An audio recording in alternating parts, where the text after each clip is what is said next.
বান্দরবন শৈলপ্রপাত ঝর্ণার পাশে এই ফুডসের দোকানগুলো রয়েছে। এসব দোকানগুলো আমাদের পাহাড়ি দিদিরা থাকে ওখানে।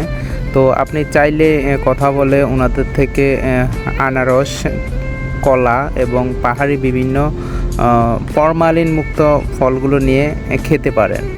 আমি সম্পূর্ণ অবাক হয়ে গেলাম দিদির আনারস কাটার এক্সপার্টতা দেখে। সত্যি আমি এরকম আনারস কাটার দেখি নাই। দেখুন কত সুন্দর করে খুবই অল্প সময়ে আনারসটি কেটে পিস পিস করে ফেলতেছে আমার এই দিদি। আনারস কাটার ফাঁকে দিদির সাথে একটু মজাই করলাম আনারসের দামাদামি নিয়ে।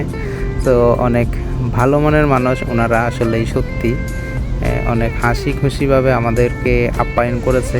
তো যারাই আসবেন অবশ্যই এই পাহাড়ি ফুডসগুলো একটু দাম হলেও কিংবা ট্রাই করবেন, কারণ এটা অর্গ্যানিক, একদম ফরমালিন মুক্ত। এটা আলাদা একটা ফিল শরীরে লাগে। আমাদেরকে যেতে দেবে তো না?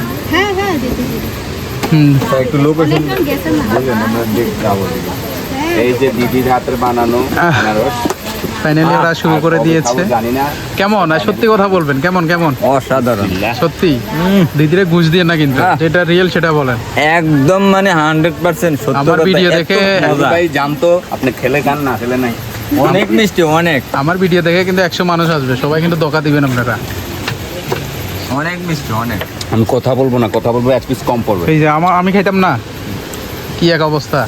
দুইটা রাক্ষস ধরে আনছি আমি ঢাকা থেকে, মনে হয় জীবনে কখনো। অবশ্যই খেতে হবে আপনাকে, এখানে আসলে অবশ্যই খেতে হবে। সত্য কইছেন না মিথ্যা কইছি, আপনি খায় টাকা থাকুক আর না থাকুক দিব্যি আপনাকে খাওয়াই ছাড়বে, আপনি ফ্রি হলো খাবেন। ও জাস্ট ওয়াও। ও বলে কাগজ দিলে হবে না, কাগজ দিলে চলবে। খাইনি, পরে ভিডিও করবো। অসাধারণ অসাধারণ, সত্যি রসালো। এটাও ভ্রমণের একটি পার্ট, সবাই আসবেন অবশ্যই টেস্ট করবেন।